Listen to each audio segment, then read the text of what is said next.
Salut tout le monde, c'est Zido et aujourd'hui on se retrouve pour le tutoriel de la méthode L4E au Pyramix. Donc pour ceux qui ne connaissent pas cette méthode, elle est séparée en deux étapes que je vous expliquerai en deux parties distinctes, donc en deux vidéos distinctes. Donc dans cette première vidéo, on apprendra la première partie. Cette méthode permet d'aller beaucoup plus vite. Pour vous donner un ordre d'idée, quand j'ai commencé à l'apprendre, en 15 jours, à raison de 100-200 solves par jour, je suis passée sub 5. C'est dire à quel point elle permet de progresser vite. Pour ceux qui connaissent la méthode LBL, aussi appelée la méthode débutante, c'est assez similaire, donc vous n'aurez pas trop de mal en tout cas pour la première partie. Pour ceux qui sont sur Kiol ou des méthodes Top First, la première partie va être un petit peu moins intuitive. Pour la deuxième, c'est pareil pour tout le monde, c'est des algos. Je vous mets tout de suite quelques résolutions pour vous donner un exemple de ce à quoi ça ressemble de résoudre un Pira avec L4E.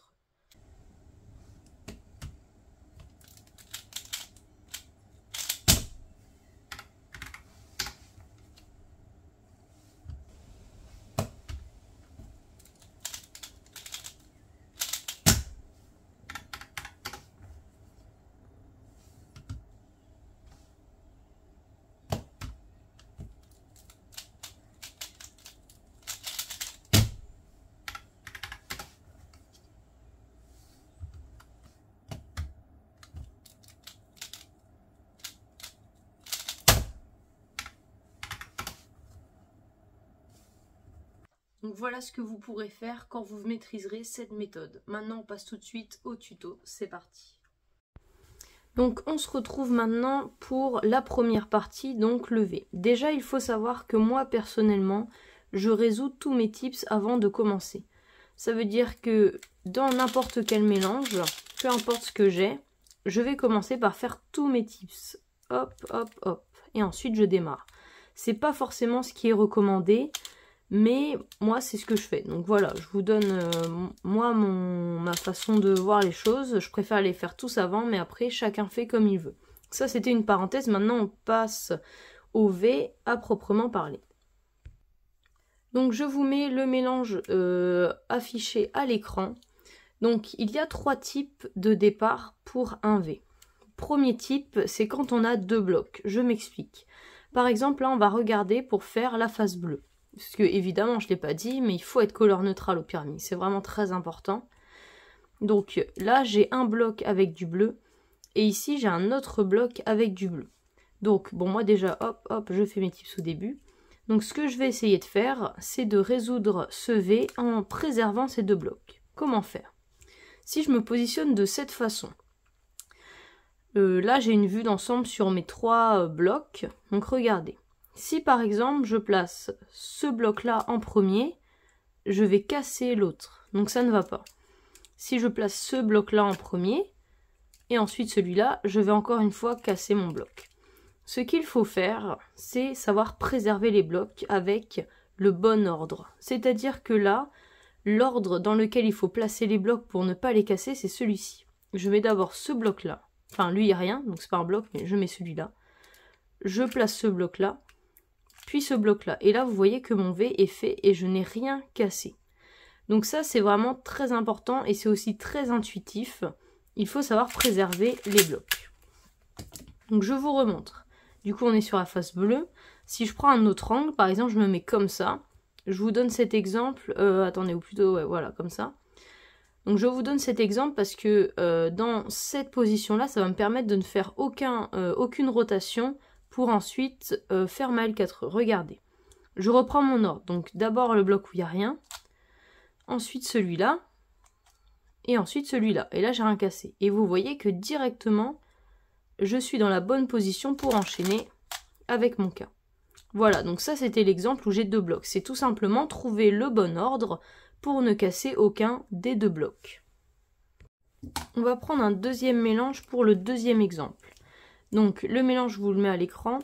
Donc ici, si je regarde, j'ai un bloc bleu ou rouge, un bloc jaune ou vert. Donc en fait, j'ai pas deux blocs de la même couleur. Je n'ai qu'un seul bloc. Donc par exemple, si on prend l'exemple en rouge, donc ce bloc-là. Donc ma face rouge là, je la mets en bas. Donc j'ai un bloc ici, un centre bien placé ici, un centre bien placé ici. Là, ce que je vais essayer de faire, j'ai deux choix. Soit je vais essayer de construire un deuxième bloc immédiatement, soit je vais faire mon demi-V, puis insérer une pièce. Le mieux, c'est jamais d'insérer une pièce. Donc déjà, je place mes tips. Donc mon centre est ici, le rouge. Donc là, ce que je vais faire, c'est que moi, j'aurais placé ce morceau-là, et vous voyez ici que je peux construire un deuxième bloc en un mouvement et le placer à son tour sans rien casser. Pourquoi j'ai fait dans cet ordre-là? Regardez, si je construis mon bloc en premier, je casse celui-ci. Donc ça ne va pas. Du coup, je décide de placer mon bloc. Je construis le deuxième, je le place, et là, j'ai mon V qui est fait. Maintenant, toujours avec le même mélange, on va essayer avec une autre couleur. Par exemple, on va prendre le vert. Donc ma face verte est ici. Je me place comme ceci. J'ai encore une fois un centre de bien placé.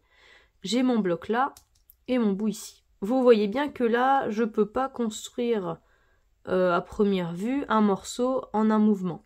Donc dans ce cas-là, moi, ce que je fais, c'est que je regarde ce qui va se passer quand je vais placer le premier. Donc mon centre jaune là-bas est déjà bien placé. Donc moi, je mets mes tips. Donc j'ai fait mes tips et là, regardez bien. Je ne peux pas placer ce centre en premier. Parce que sinon, quand je vais placer l'autre, ça va me le casser. Donc je vais placer ma première pièce. Et là, vous remarquez que ça m'a construit un deuxième bloc vert. Donc quand je vais placer mon premier bloc, ça va déjà me finir mon V.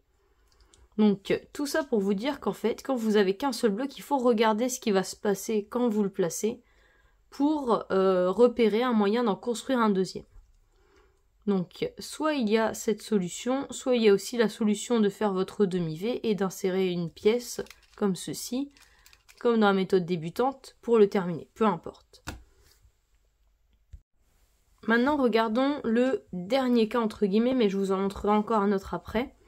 Donc, cette fois-ci, je n'ai aucun bloc nulle part. Dans ce cas-là, dès que vous n'avez pas de bloc, il faut penser block building. Traduction, je vais construire un bloc. Donc moi, ce que je fais, c'est que je regarde chaque sommet et je regarde si je ne peux pas faire un bloc en un mouvement. Par exemple, je regarde le bleu-rouge. Je regarde, non, j'ai rien autour, je ne peux pas le mettre. Le bleu-vert, j'ai rien non plus. Le vert-rouge derrière, j'ai rien non plus. Je change de sommet. Je regarde comme ça jusqu'à trouver quelque chose. Donc là, par exemple, quand vous prenez ce sommet, je peux placer un bloc en un mouvement. Vous voyez, comme ceci. Donc ça, c'est du block building. Donc moi, ce que je fais personnellement, c'est que, bon là, par exemple, on va dire que c'est la face jaune. La face jaune, elle est ici. Donc, je vais placer, bon déjà, je fais mes tips, hop. Je vais placer mon bloc.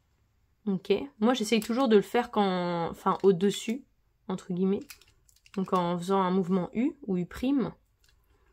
Donc, je place mon bloc. Je crée mon bloc et ensuite je regarde si je peux pas en créer un autre. Bon là en l'occurrence je ne peux pas.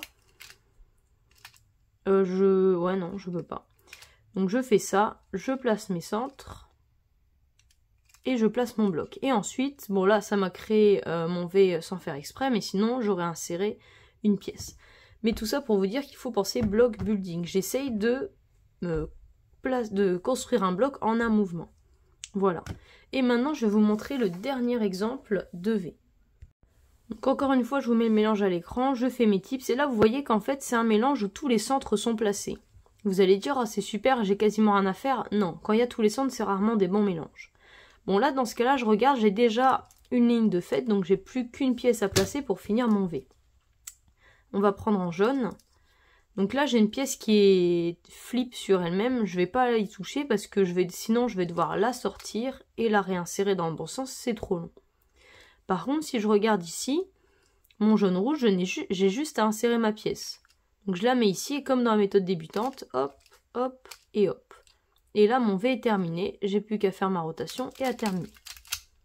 Donc voilà pour le dernier style de V. Dans ce cas-là, on fait une insertion quand tous les centres sont placés. Les insertions, c'est pas très grave. Ça a plus de mouvement, mais d'un autre côté, ça se fait très rapidement. Du coup, c'est pas toujours une mauvaise idée. Donc voilà un petit peu, je suis passée très rapidement sur cette partie. Je suis désolée, mais je ferai une vidéo uniquement sur les V plus tard. Là, c'était vraiment pour introduire le truc. Donc je vous ai montré quand on avait 2 blocs, quand on avait un seul bloc, quand on n'avait pas de bloc et quand on avait les centres déjà tous mis. Donc voilà pour ce tuto sur le V. Moi je vous conseille toujours de réaliser votre V sur la face du bas, là c'est ce que je vous ai montré dans tous les exemples. Moi j'essaye de m'arranger toujours pour que quand je finisse mon V, mon arête pas mise elle soit devant, comme ça j'ai pas à faire de rotation pour passer à la L4E. Mais ça c'est encore plus loin, là on est juste dans, voilà, dans une présentation de la méthode. Donc voilà pour le tuto du V, j'espère que vous avez compris, n'hésitez pas à laisser des questions en commentaire si vous en avez. Et maintenant on se retrouve pour la partie 2, la partie des L4E.